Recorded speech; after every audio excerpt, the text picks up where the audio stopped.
My father forgot my birthday again. It's become something of a habit, although as a child I still hoped that one day he would remember and surprise me. When I was a child, my mother always tried to do something nice for me. A small cake, candles, gifts within my means. But he always found an excuse not to show up.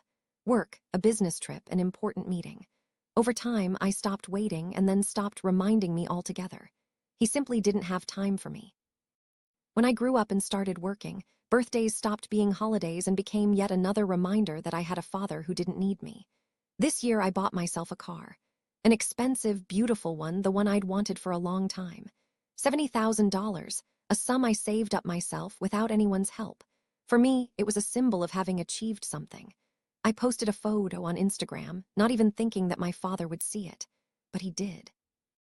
2 days after my birthday, which he ignored again, he called. His voice was unexpectedly warm, even upbeat. He said it had been a while since he'd had the whole family together, and that it would be nice to arrange a get-together. I immediately understood the source of this sudden concern. He saw the car and realized that I was no longer the boy who had been waiting for his attention, but a grown man who could live on my own and didn't need his approval. And that caught his attention. I didn't agree to meet right away. At first, I wanted to refuse, but my mother begged. She always stayed between us and believed that one day my father would change. I saw in her eyes the very hope that had died in me long ago. So I agreed, but inside I felt empty. I understood perfectly well that this dinner was for him, not for me. On the appointed day, I arrived a little later than the others. My father, mother, and sister were already seated in the restaurant. He was beaming as if he had invented this holiday himself. When I approached, he stood up, clapped me on the shoulder, and remarked that I looked great.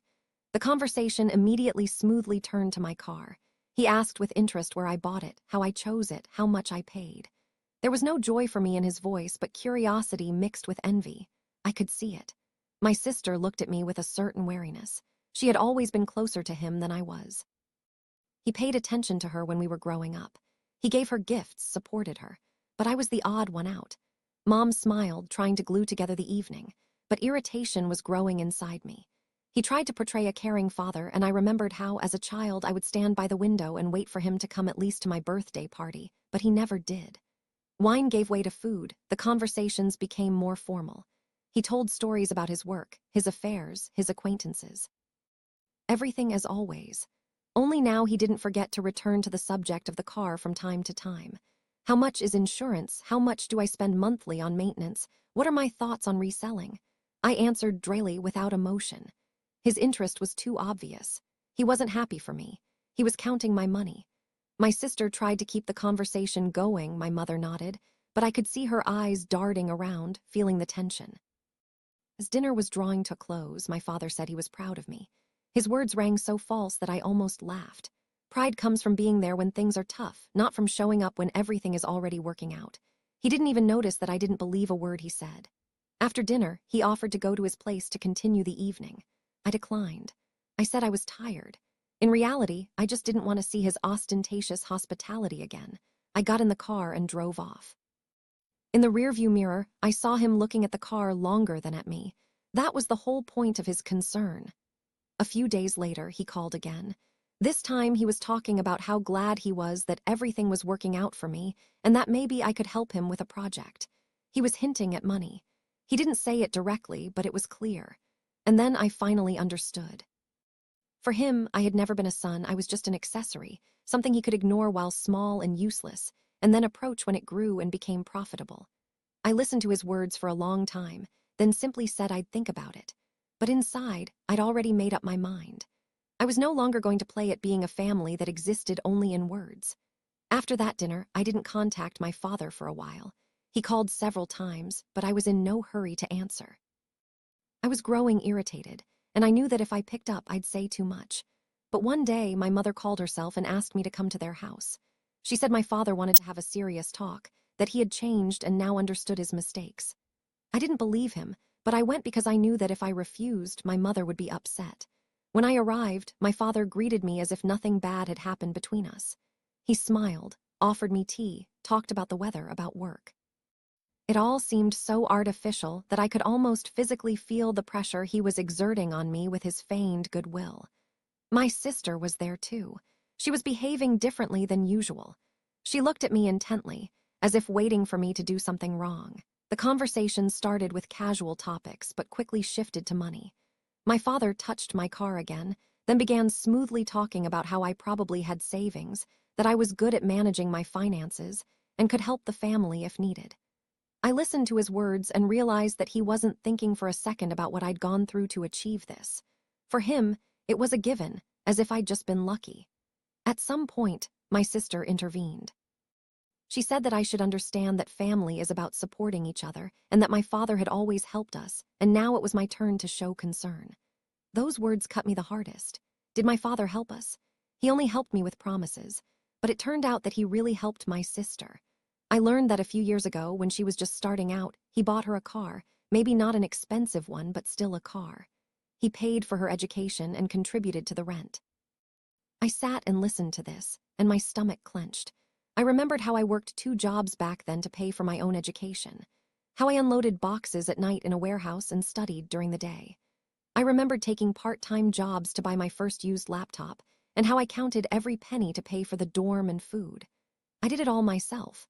I asked him for help only once, when the semester's fees were due and I couldn't raise the full amount.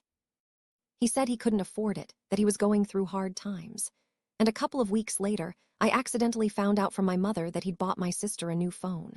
My sister didn't even hide the fact that the phone was his. And now I heard that all this time he'd been helping her regularly. Not because he had the money, but because he chose to. To her, he was a father; to me, a nobody.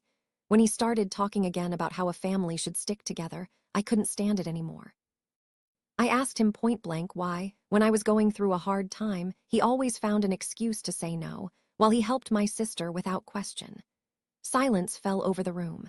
My mother looked down, my sister tensed, and he started mumbling something unintelligible about various circumstances. But I could see he wasn't looking for an excuse because he knew the truth. He simply chose, and he didn't choose me. My sister snapped at me for exaggerating, for always playing the victim, and that my father had done everything he could. But I remembered all the times I'd stood in his office, asking for even a little help, only for him to say he had more important things to do. I realized they were both going to try to make me look ungrateful so they could paint my father in a good light. But I didn't care anymore. All the memories came flooding back. I remembered how, as a child, he'd promised to come to my school performances, but always found an excuse not to show up. He always came to my sister's concerts, sat in the front row, and brought me flowers. I remembered how, as a teenager, he'd promised to buy me a bike but never did, but he'd bought my sister skates and taken her to the rink every week. And now he was sitting across from me, trying to talk about family, about support, about caring. It was all funny and painful at the same time. I looked him straight in the eye and told him I wasn't going to play those games anymore, that I remembered everything too well and I couldn't be fooled by pretty words. He tried to object, but I could see he had no real arguments. He knew I was right. My sister sided with him, accusing me of being callous, of not wanting to help my father, of living only for myself. But I heard envy in her voice. She knew perfectly well that I now had something she didn't, and it angered her. She wasn't used to my father paying attention to anyone other than her. My mother tried to smooth things over, asking us not to fight, saying we were all one family. But at that moment, I realized we hadn't had a family for a long time. There was a father who cared for his daughter and ignored his son. There was a sister who was used to his attention and considered it normal. There was a mother who closed her eyes to maintain the appearance of calm. And I was the odd man out, having learned to survive on my own. I stood up and said we were done talking. He said something after me, but I didn't even listen. I left their house and didn't look back. After that conversation at my parents' house, I didn't contact them for almost a month. The phone was silent, and that was a relief. I was living my life, working, doing chores, driving my car, which had become a symbol of my self-made success. But one day, my mother called. Her voice was quiet, anxious. She said my father was seriously worried about me leaving, that he wanted to explain everything, that he had things I didn't know about. I listened silently, torn between wanting to hang up and wanting to know what he had to say after all this. In the end, I agreed to meet. We agreed to meet at the same restaurant where we'd had dinner. I arrived a little early and sat at a table by the window. Memories swirled in my head, and I tried to imagine what truth he was about to reveal to me. A few minutes later, he walked in. He looked tired, aged, with a somewhat anxious expression. Not like he always did when he tried to appear confident and strong.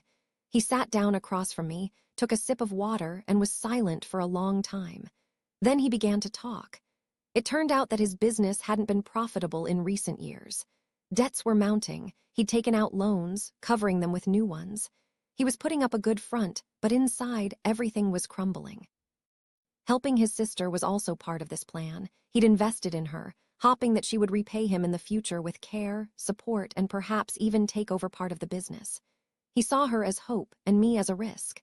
Because I always followed my own path, was independent, and didn't follow his rules. So he bet on her. But things went wrong. My sister was used to taking, but not to giving.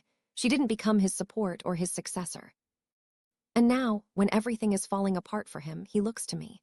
Because he sees that I have money, I have a head on my shoulders, and I can pull him out.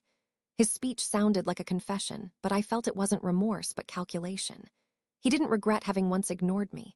He only regretted having miscalculated. I listened to him, and a wave of anger rose inside me. All these years, when I needed him, he was busy playing his own games, betting on the right child. And now, when his bet had lost, he remembered me. He talked about family, about how blood is more important than anything, about helping each other. But I saw clearly. It wasn't family that he needed, but money. At some point, he switched to direct hints. That if I helped, he would sign over part of the business to me, that it was a profitable investment, that I could become the owner. His eyes glittered, he almost pleaded, but his voice retained the familiar note of arrogance, as if he was still above me. I remained silent, listening, but inside I had already made a decision. I was not going to invest my money in his failure. Everything I achieved was my work, my sleepless nights, my efforts. I would not allow him to turn my success into a lifeline for his own ruin. I told him this directly. His face changed. The smile disappeared, his gaze grew cold. He tried to press my conscience, saying that I was abandoning my father in need, that I was selfish. But all these words no longer had any effect on me. I saw before me not my father, but a man who used me when I was little and yearned for his attention, and now wanted to use me again, only for money. My sister soon joined the conversation. She called Wright during our meeting, and he loudly told her that I didn't want to help. I could hear her indignant voice on the other end of the line. She screamed that I was betraying the family, that I should at least be grateful that I had a father. I listened and understood that they both saw me as nothing more than a tool to be used when it was convenient. I put the phone on the table and said the conversation was over. He sat across from me, silently looking at me. His eyes contained everything: anger, despair, and that same pride that prevented him from admitting the truth. He wanted power, even when he was asking for help. I stood up, paid my bill, and left.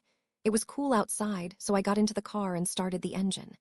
In the rearview mirror, I saw his gaze again, full of hatred and helplessness. At that moment, I understood. He would never again look at me as a son. To him, I had become an enemy, but inside, I was calm. I knew I'd done the right thing. I wouldn't allow myself to be turned back into a redundant, useless person who only gives and receives nothing. This time, I put an end to it myself. The calls started coming almost daily. At first, my father would simply remind me of his presence, ask how I was doing, and say mundane things, but very quickly the topic of his business and my money would come up again. I politely made it clear several times that I didn't intend to interfere, but the more I said no, the more persistent his attempts became.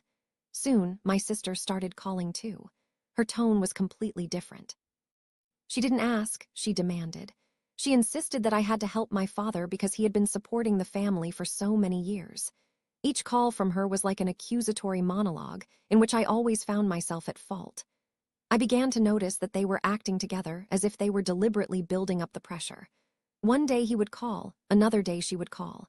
And always the same thing: money, help, a debt to the family. When I stopped answering, they started texting. Long, full of accusations, threats, and reproaches. Sometimes there were hints between the lines that if I didn't help, they would find other ways to solve the problem, and then I would be ashamed. But I held on. Inside, it was hard and cold. I understood that if I gave in even once, it wouldn't stop there. My father would take more than he asked for and demand more. One evening, I was returning home and noticed a familiar figure at my entrance. It was my father. He was leaning against the wall, waiting for me. When I got out of the car, he immediately walked towards me. His face was tense, his voice loud and irritated. He said that we had to talk right now and began listing all his arguments. He said that I was acting cruelly, that I was abandoning a loved one in need, that ultimately I had an obligation to help my family. I tried to walk past, but he blocked my way. At that moment, the neighbors came out of the entrance, and I realized that he was deliberately raising his voice so that everyone could hear. He tried to make me look like an ungrateful son in front of strangers. I was so upset I shuddered, but I pulled myself together and said the conversation was over. Then he turned to threats. He said that if I didn't help, he would make sure everyone found out who I really was. I didn't understand what he was talking about, but it was clear he was ready to go all the way. Soon after this incident, my sister came to my house, without calling, without warning. She rang the doorbell and immediately started yelling from the doorway. Her words were filled with anger. She blamed me for all the family's problems, saying that my father was sick because of me, that he was exhausting himself, and that I only thought about the car and my money. She paced the apartment, not letting me get a word in, as if she had come specifically to unload this entire torrent on me. I tried to stop her, but she didn't listen. At one point, I told her to get out, and she looked at me as if she saw a stranger. She said I was no longer a brother, that I was a traitor, that I had disowned the family. And then she left, slamming the door so hard the walls shook. That evening, I sat in silence for a long time, realizing the situation was spiraling out of control. They weren't asking anymore. They were attacking. Their goal was to make me break, to agree to anything just so they would stop pressuring me. But I knew that if I gave in, it would be the end of my freedom. A few days later, history repeated itself. This time, my father came again himself, but with my mother. She stood nearby, confused and silent, and he again spoke of family, of my obligations. But now he added that if I didn't help, everything would collapse completely. He described his debts, talked about creditors, hinted at people he owed money to, and tried to instill fear in me. My mother stood nearby and begged me to at least listen. Her eyes were full of tears, and that was the hardest thing. I understood that she was suffering, but I also understood that my father was using her to put pressure on me. I firmly stated that I wasn't going to invest in his failure. My father fell silent. His gaze turned icy. He looked at me as if he no longer saw his son. He said that if I had chosen this path, then I shouldn't come back and call him father. He turned and left, and my mother followed him, but as we parted, she turned around and quietly told me I was making a mistake. I closed the door and realized a new chapter had begun in my life. They were no longer family. They were adversaries who were going to fight for my attention and money by any means necessary. And the worst part was that I only expected more blows ahead. The conversation with my father and sister had severed all bridges, but I soon realized that for them, this was only the beginning of the war. The first sign came from calls from distant relatives with whom I had barely spoken for years. An aunt from another city suddenly asked how I could do this to my own father, who was in trouble and needed support. Her voice was cold and judgmental, as if I'd betrayed her. I was taken aback, but quickly realized it wasn't a coincidence. Someone had told her the story in a way that was meant to make me look like a monster. A couple of days later, a call from my cousin confirmed my suspicions. He started the conversation by saying I'd become spoiled, that I should be ashamed to drive an expensive car while my father struggled to make ends meet. I tried to explain that my father was to blame for his own problems, but they wouldn't listen. They'd already made up their minds for me. In their eyes, I was an ungrateful son who turned his back on his family for money. Rumors spread quickly. At work, colleagues started asking strange questions. One joked that I was probably hiding money from my family because I earned too much. Another mentioned seeing some posts on social media about a son who abandoned his father. I immediately understood where the wind was blowing. My father wasn't limiting himself to relatives. He used social media to craft the image he wanted. His posts were subtle, anonymous, yet transparent. When your own son turns away and you've poured your heart and soul into your family your whole life, he'd write those phrases, and people supported him, unaware of the full truth. The comments were full of sympathy. People pitied him, offered words of support, and cursed his ungrateful children. I read it and felt the rage rising inside me. He wasn't just trying to force me to help. He was trying to destroy my reputation, deprive me of the support of those around me, and make me feel guilty for what he himself had done. Soon, I received a call from a mutual family friend we'd seen on holidays. He said my father had been telling everyone how I'd cut him out of my life, even though he'd done nothing but help me. I listened and realized my father was rewriting history. In his version, I was the ungrateful son who grew up, achieved success, and then abandoned the man who raised him. He never mentioned forgetting my birthdays, ignoring my pleas for help, or putting my sister above me his whole life. That wasn't in his story. There was him, the miserable father, and me, the traitor. It became truly difficult for me. I was ready to withstand his direct pressure, but now I found myself under attack from others' gazes. People who knew nothing began to believe his words. My mother took a strange stance in this story. She didn't directly accuse me, but she didn't refute his words either. When I called and asked why she was silent, she quietly said that she didn't want to interfere, that she didn't want to quarrel.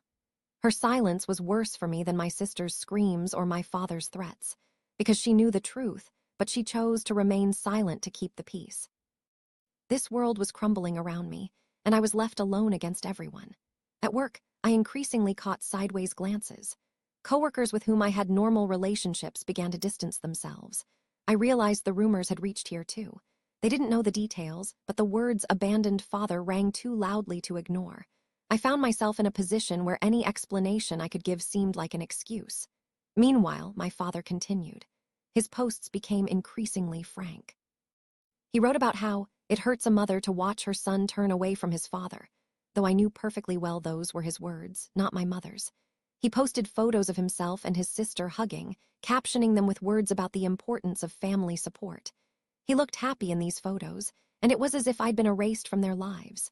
My sister joined in, too. She wrote comments hinting that she no longer has a brother, and people pitied her. They didn't know that she was one of those who had been pressuring me the most. At one point, I received a call from someone I hadn't expected at all. An old acquaintance of my father's, someone he used to work with. He said bluntly, "Your father tells everyone that you refuse to help him, and people start looking at him askance. Think about it, maybe it would be better to invest some money and settle the matter. Otherwise, this mess will only grow." These words hit me particularly hard. I realized that my father wasn't just pressuring my family and relatives. He was using all his connections to squeeze what he needed out of me. I felt the circle tightening. I had to either give in or endure to the end and wait for his lies to be revealed one day. But deep down, I knew that the truth was of no interest to anyone. People believe what sounds loudest, and his words sounded loudest of all. My mother kept her distance for a long time, but one day she called herself and asked to meet. Her voice sounded as if she was about to say something difficult. We agreed to meet at her house, and even on the way there, I sensed that this would be the most difficult conversation of all. When I entered, she was sitting in the kitchen, a mug of tea in front of her, but it was untouched. Her hands were shaking, her gaze was tired and somehow distant. I sat down across from her and waited for her to begin. She was silent for a long time, then suddenly said she couldn't live like this anymore, that the pressure was becoming unbearable. I thought she'd talk about the arguments with my father again, but it turned out to be much worse. She admitted that some of the debts he'd racked up were registered in her name. Loans, IOUs from friends, even a bank card, everything was in her name. She spoke quietly, and every word seemed to drop a new burden on me. She said that my father had assured her he'd pay it all off quickly, that these were temporary difficulties, and she believed him because she'd always trusted him. And now the debt collectors had started calling her, threatening her, demanding money. She was afraid that one day they would come to her house. Her eyes filled with tears, and she whispered that she couldn't bear it if I refused too.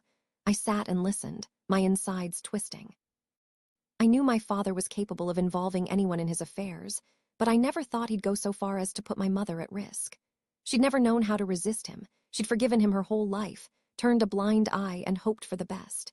And now she was trapped. I felt anger rising within me, not at her, but at him. He'd even exploited her trust to buy himself a little more time. And now she was coming to me, begging me to save not him, but herself. She told me bluntly that if I didn't help, she'd end up on the street because her pension would go toward debt, and she had no property.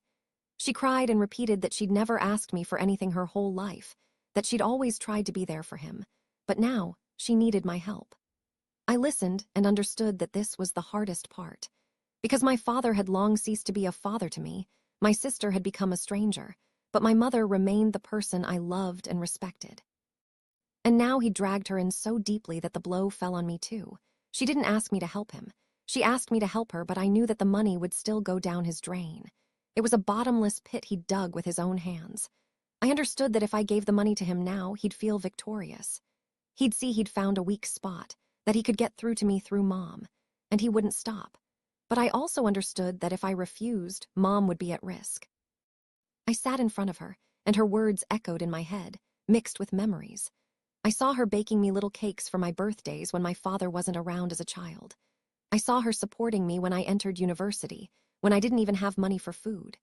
She was the only one who never abandoned me, and now she sat across from me and told me she couldn't cope anymore. I wanted to scream that it was his fault, that he had to solve his own problems, but I saw her, not him. She quietly asked if I could at least partially pay off the debt so they would stop calling her. She said she didn't want luxury, she didn't need expensive things, she just needed peace of mind. I didn't answer right away. I went outside, walked around the yard, and tried to collect my thoughts. Everything I'd worked for so many years, all my independence, my freedom from his influence, was now crumbling in 1 minute. I understood that any decision I made would change everything. If I helped, I would fall into his game. If I refused, Mom would suffer. I went back and told her that I would help, but only her personally. That I wouldn't give him money, wouldn't invest in his business, wouldn't save him from debt, but I would help her pay off what was registered in her name. She cried and thanked me, but I saw fear in her eyes. She knew he would find out the money had been found and that he would try to take it again. I told her directly, if he tried to use her again, I would never help anyone again. She nodded, but I knew it would be hard for her to resist him. That evening, I returned home and couldn't sleep for a long time. I saw my mother in my mind, her tears and her trembling hands. I felt like I'd made the right choice, but there was still emptiness inside. I knew this was just the beginning, and he wouldn't stop until he got what he wanted. Fatigue had built up to the point that every morning I woke up feeling like I'd lived through the entire day before I'd even gotten out of bed. The phone kept ringing. My father, my sister, or some unfamiliar numbers I didn't even answer anymore. My mother, though she thanked me for my help, gradually began to defend my father again, urging me to reconsider, to support him once again. I knew this cycle would never end until I put an end to it myself. Money could be made and lost, relationships could be repaired, but my inner peace was on the brink. At some point, I simply sat down at the table, took out a piece of paper, and wrote a list. In one column, I listed everything that connected me to my family, the apartment where we sometimes gathered, things left over from childhood, rare conversations with my mother. In the second, I listed everything I'd lost during this time: trust, respect, the belief that family can be a support system. When I finished reading this list, the solution became obvious. I called a real estate agent and put the apartment up for sale. It was my home, bought with my own money, and I decided I wouldn't cling to walls where every corner reminded me of arguments, shouting, and resentment. The agent was surprised by the speed of my decision, but agreed to handle the matter. A few weeks later, the apartment was sold, the money arrived in my account, and I felt like a weight had been lifted off my shoulders. That same day, I sat down at the computer and bought a ticket to another country. I'd long thought about trying to start a new life somewhere else, but I'd always put it off out of habit and the fear that my family wouldn't understand. Now I had nothing left to hold me back. My suitcase packed quickly.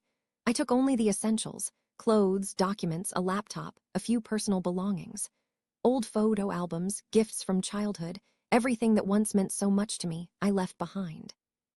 Not because I fell out of love with these memories, but because they had become a heavy burden. Things can hold warmth, but they can also hold pain. Before the flight, I called my mother. The conversation was short. I told her that I was leaving, that I didn't know when I'd be back, and that I wanted her to take care of herself. She cried, saying that this wasn't a solution, that I shouldn't abandon my family, but I was firm. I replied that my family had abandoned me long ago when I needed them most. I told her that I loved her, but I couldn't live among constant manipulation and lies any longer. She was silent, and in that silence, I realized that she would still stay with my father. It was her choice. The plane took off at night, and I stared out the window until the city lights disappeared under the clouds. Along with them, the life that had kept me in chains for so many years disappeared. Everything was unfamiliar in this new place: the language, the streets, the people. But it was precisely this unfamiliarity that gave me a feeling of freedom. No one knew my story. No one looked at me as a son who had abandoned his father. No one judged or pitied me. I could be myself. The first months were difficult. I had to solve everyday issues, find a place to live, get used to a new rhythm. Sometimes in the evenings, I caught myself thinking about my mother, how she was coping. Sometimes I wanted to go back, but I pushed those thoughts away. I remembered everything I had experienced and understood that returning would only lead to new quarrels and new losses. Gradually, life returned to normal.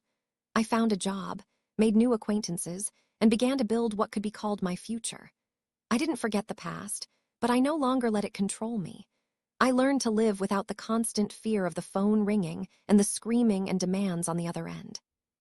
My $70,000 car remained with me, but it was no longer a symbol of irritation and envy for my family. It became a reminder that I had forged my own path, despite everything. Sometimes I would post photos on social media, and I saw that my father and sister no longer commented on them. Perhaps they realized they had lost the ability to pressure me. Perhaps they had decided that I had finally left, and it was true. My life was divided into before and after, but for the first time in many years, I felt like I was breathing deeply. I understood that many trials would still lie ahead, but now I was facing them on my own, without deception, without other people's expectations. The end of this story was not that I overcame them or proved anything to others. The end was that I chose myself. I left a family that could never be a family and built a new life where every decision was my own. And even though this decision was the most painful, it was also the most correct.